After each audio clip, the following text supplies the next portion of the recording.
What does the first and supreme of the Hermetic laws really mean? The all is mind, the universe is mental. This is not a simple phrase, but the single axiom from which all existence unfolds, the first seal that must be broken on the path to mastery. For those seeking conscious manifestation, this principle is not just a philosophical concept, it is ignition key that transforms life from mere effect to pure cause. We invite you to delve into the only truth that truly matters, that the reality you experience, in all its density and apparent solidity, is, at its deepest essence, a gigantic, malleable, and complex mental phenomenon. Imagine the all, the nameless source of all that exists, not as a distant force, but as an infinite and living consciousness. The whole is not matter. The whole is mind, and everything that exists, every star, every galaxy, every atom, and crucially you, the observer, exists as a thought within this universal mind. The universe is not a place you visit. It is the cosmic dream that the whole is dreaming, and you are an idea that actively participates in that dream. If the universe is mental, its only real substance is idea matter as we perceive it, is merely the crystallization, the densification of a frequency of thought. The principle of mentalism frees us from the illusion of separation, the myth that we are fragile entities, subject to external and immutable laws. It reveals that you are an idea actively participating in the mind that creates all laws, and as such, you intrinsically participate in the creative power. The failure of the ordinary human being lies in projecting his own limited physical mind onto the mind of the whole. He thinks that the mind is merely the activity of his 3-pound brain, but the brain is merely the transmitting organ, the biological decoder that translates mental frequencies into sensory perceptions. The mind, the conscience, and the unified field that permeates and fills the interspace of all creation, the intelligent substratum of all things.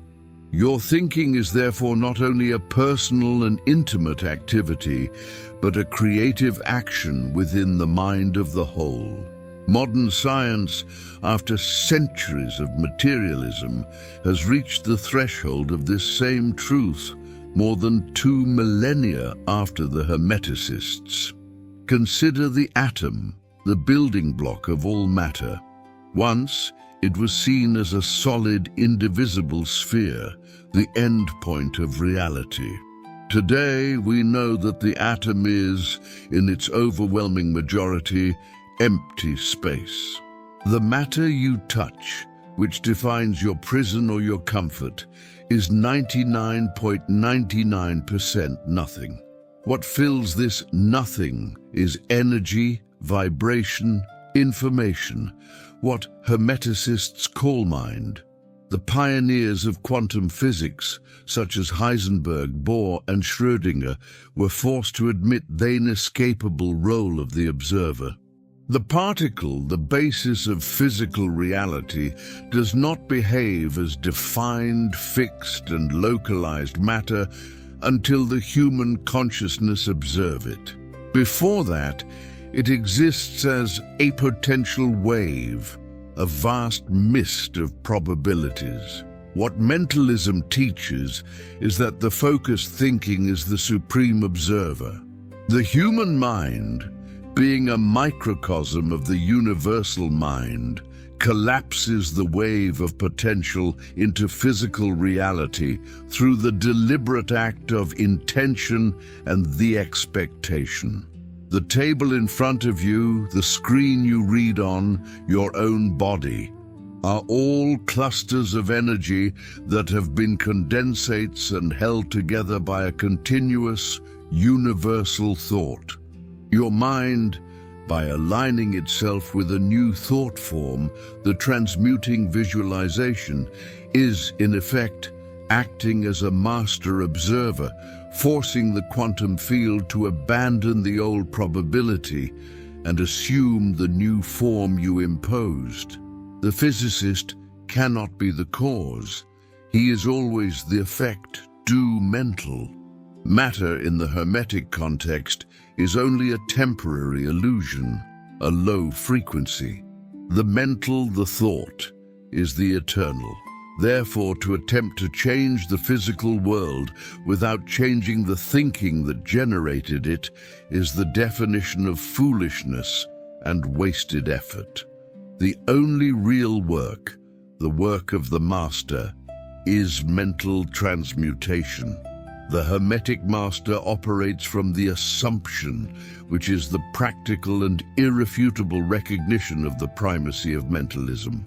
Neville Goddard gave us the most practical application of this truth. The imagination is not just a faculty of the brain, it is God Himself in action. If the universe is mental, your imagination is your ability to actively participate in the dream of the whole. It is your direct portal to the field of pure potential, the ether from which all form is drawn. The error lies in treating imagination as fantasy. It is, in fact, reality-forming substance. When you think and feel intensely about a wish fulfilled, you are literally using the mental substance of the whole to shape the form of your new reality on the invisible plane. This is the domain of law of mental gender, the union of will, the active masculine aspect of the mind, and imagination, the receptive feminine aspect, the womb of creation. The I am is the recognition of your identity with the universal mind. When you assume the state of being of your fulfilled desire, I am rich, I am healthy, I am love, you are giving master password to the universal mind. You are not asking, you are stating the fact within the only reality that exists, the mental plane. The universal mind, by its nature of pure reflection, has no choice but match to this statement, manifesting it on the physical plane. The feeling is the magnetic seal that draws form into thought. Neville taught that feeling is the secret, because feeling is what confers reality, density, and vibration to thought. A cold, emotionless thought is a weak wave that dissipates. A thought saturated with emotion, especially gratitude for accomplishment, is an electromagnetic force that the whole must recognize. You are vibrating at the frequency of fait accompli, and the law of correspondence, which is just an extension of mentalism, guarantees that what is within must manifest without. The true discipline of the mind is to sustain this vibration of the I am before that physical evidence appears. It is faith operated by inner vision that refuses to be contaminated by outward appearance. A mental transmutation, the true secret of Hermetic alchemy, is mastery over the mind. The Kybalion teaches that the lead, the unwanted thought, and the gold, the desired thought, are simply vibrational levels of the mind. It is not a question of changing the object outside of you, but of changing the quality of your thinking inside you. The average human being is a slave to his thoughts. He reacts to the news, to criticism, to bills to pay. His thoughts are echo of the outside world, a constant reactivity, and that is why his reality repeats itself in vicious cycles. He is the effect, eternally trapped in the wheel of karma of their own beliefs. The master, by understanding mentalism, becomes the cause. He does not allow the external world to dictate his internal thinking. He uses the willing, the masculine principle of mind, to deliberately focus on the form he wishes to manifest. He transposes the unwanted thought into the desirable, operating the principle of polarity within his own mind. Polarity is, in fact, the mind's ability to sustain extremes within a single spectrum. The master deliberately chooses the upper pole and sustains it with inner fire. The discipline of the steadfast mind. Mastery of mentalism requires fierce discipline and constant vigilance. As Wallace D. Wattles taught, one must maintain the thought in form with unwavering purpose. Wandering thought is the parasite that steals your creative energy, dividing your laser focus into 1,000 weak points.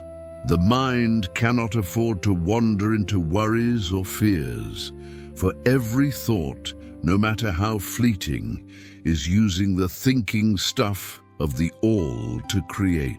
The master uses his mind as intention laser and not as a diffuse spotlight. The ego challenge and quantum healing.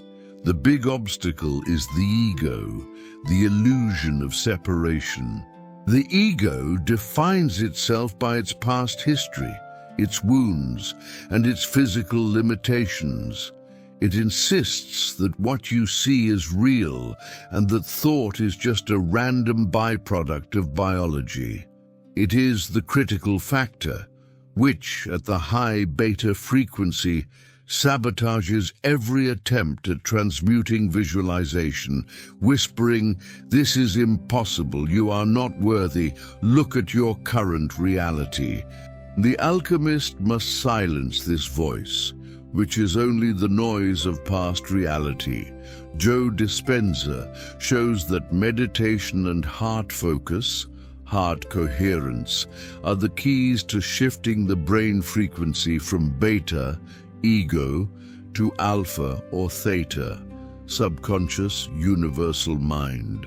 Only when the ego is silenced can the master thought be implanted in the fertile ground of the subconscious, where the mind of the whole accepts it as fate accomplished. The quantum healing he speaks of is, in essence, the immediate change in mental and emotional state that turns off the memory of suffering genes and turns on the memory of health and wholeness.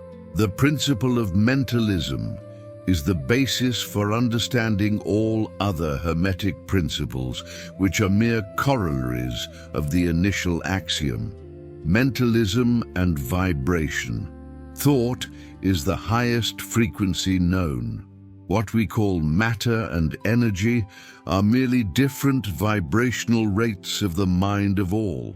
To change your reality, you must change the vibration quality of your dominant thought. There is no other way. Visualization, charged with feeling, Neville, is the act of calibrating your antenna to the frequency of your desired reality. Mentalism and correspondence. As above, so below. Your inner world, mind, is the sole creator of your outer world, reality. Correspondence is the law of guaranteed reflection that the whole imposes. External reality cannot sustain a long-term contradiction with your dominant mental state. It is mathematically impossible. Mentalism and rhythm. The ebb and flow, the duality of life, only affects the master if he allows his thoughts to be carried by the tide. The master, Understanding that the mind is the only immutable reality neutralizes the rhythm, maintaining the firmness of his focused thought, even when external circumstances seem unfavorable. He becomes the fixed point of silence at the center of the pendulum. Mentalism and cause and effect. The mind is the supreme cause. Everything that happens on the physical plane is the effect of a previous thought, conscious or subconscious. The master, by mastering his thought and assuming responsibility for its creation, ascends to the position of cause, freeing himself from the illusion of being a victim of chance, a concept that Hermeticism declares to be only the name for an unrecognized law. The power of transmutative visualization is the recognition that by mastering your thinking, you are not just improving yourself, you are exercising your divine function of co-creator within the dream of the whole. It is time to wake up to the fact that you are pure thought. Your body is the temple of this thought, and your life is the projection of this thought. Master the mind, and you will master the universe, for the universe is, in its totality and eternity, nothing more than mind. Embrace the first principle. Free yourself from the belief in matter as the ultimate force. Live from the mental certainty that your reality is already created on the invisible plane. This is the path of supreme alchemy.